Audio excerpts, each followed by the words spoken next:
Muy buenos días, mi nombre es Giovanni Federici. Hoy quiero que hablemos de un tema que urge el derecho laboral venezolano.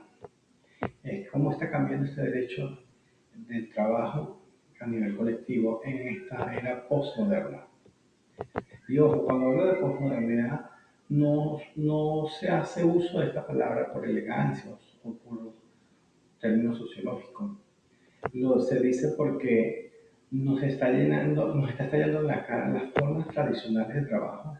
Ya cambiaron y la tecnología, el teletrabajo, transformaron las oficinas y las fábricas. Y en Venezuela vivimos una desconexión total. Por un lado, tenemos leyes súper rígidas y controladas por el Estado. Por el otro lado, una economía realmente marcada por la informalidad, el rebusque y el empleo informal.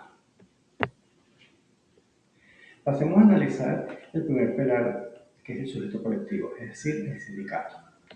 El derecho del trabajo clásico se asumía en la existencia de un sujeto homogéneo, concentrado en fábricas. Hoy en la posmodernidad, o esta era posmoderna, lo atomizó.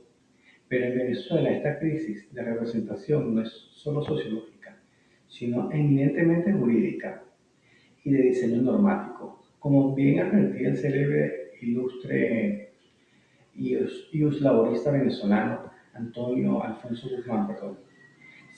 Sin autonomía sindical fáctica no existe un sindicato viable. Guzmán sostenía que el silencio es un ente de autodefensa social cuya vida eterna debe estar blindada frente a la injerencia pública.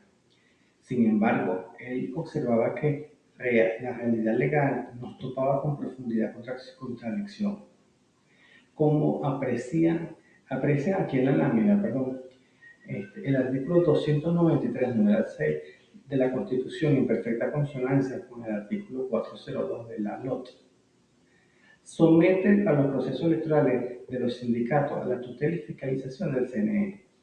Esta intervención administrativa viola el principio de autonomía consagrado en los convenios 87 y 98 de la OIT. El segundo pilar sería la crisis en la negociación colectiva. Para el maestro Rafael Alfonso Guzmán, la convención colectiva no es un mero contrato civil, sino una verdadera ley profesional. Su naturaleza dogmática, consagrada en el artículo 431 de la Ley Orgánica de Trabajadores, es servir como fuente autónoma del derecho para consagrar el mejoramiento y progresivo continuo de las condiciones de vida de la clase obrera.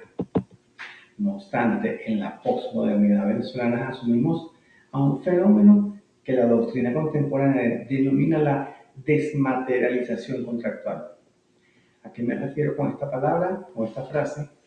A la pérdida sistemática del contenido salarial en las convenciones, el auge de la bonificación en los ingresos, asignación de complementos financieros no constitutivos del salario formal, han vaciado de sentido real a las escalas pactadas. Esta práctica, amparada físicamente por la crisis macroeconómica e incluso por regulaciones estatales de emergencia, colide frontalmente con el artículo 89 de nuestra Constitución, que declara el carácter intangible, progresivo e irrenunciable de los derechos laborales.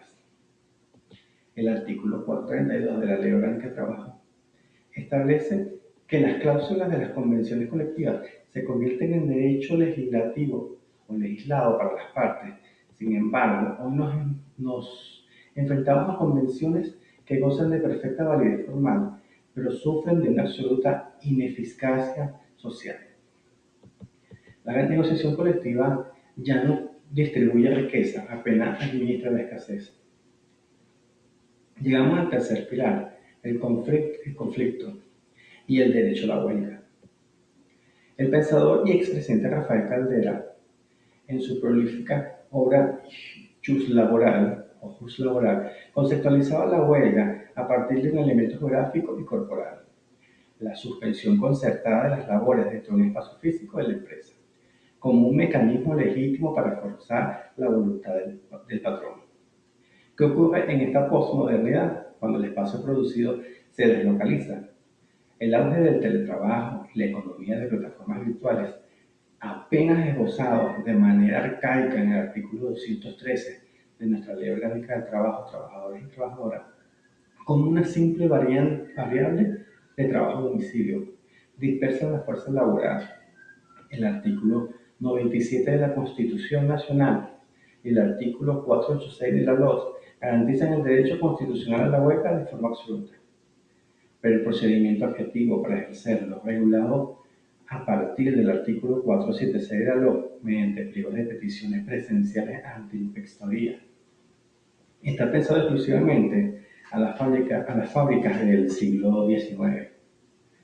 El trabajador virtual, aislado en su domicilio, carece de un espacio físico común para ejercer presión colectiva.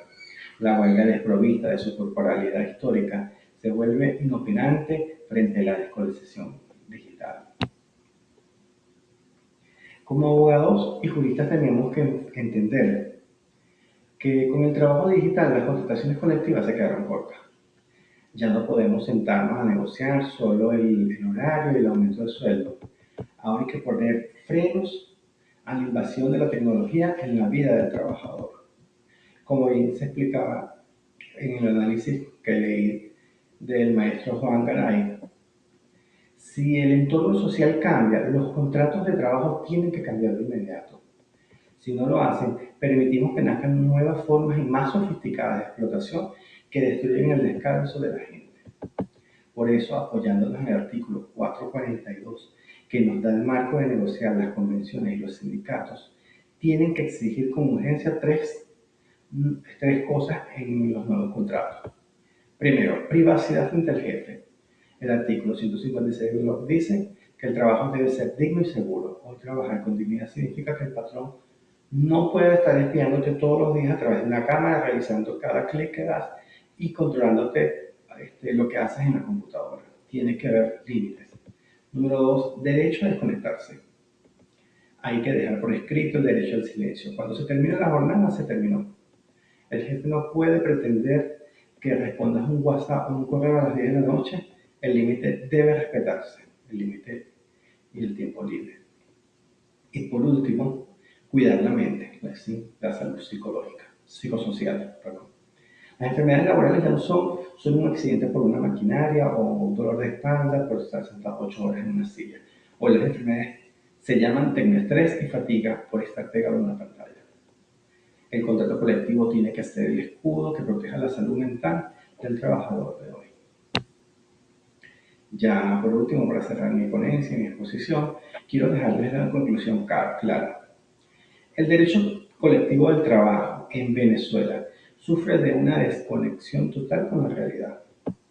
Tenemos leyes que en el papel son súper proteccionistas, pero que en la práctica no sirven para proteger al trabajador informal ni al que trabaja con tecnología desde su casa.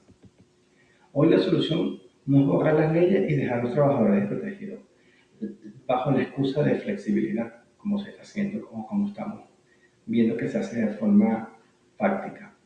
Eso sería destruir los derechos sociales que tanto costó y ha costado conseguir en nuestra Constitución. El verdadero camino es ir hacia lo que algunos autores llaman el neogarantismo colectivo, que significa en cristiano tres cosas muy simples. Menos control del Estado. El gobierno tiene que dejar de asfixiar e intervenir en las decisiones de los trabajadores. Debe pasar de ser un vigilante estricto a un facilitador. Debe volver la libertad a los sindicatos. Hay que devolverles su verdadera autonomía para que tengan un poder real para negociar. Y por último, una adaptación real. Deben ser los propios sindicatos y los empleadores que de tú a tú negocien y regulen estas nuevas formas de trabajo postmodernas. Solo si dejamos que los sindicatos vuelvan a ser libres y soberanos, podremos salvar los derechos históricos de los trabajadores en la Venezuela de hoy. Muchas gracias por su atención.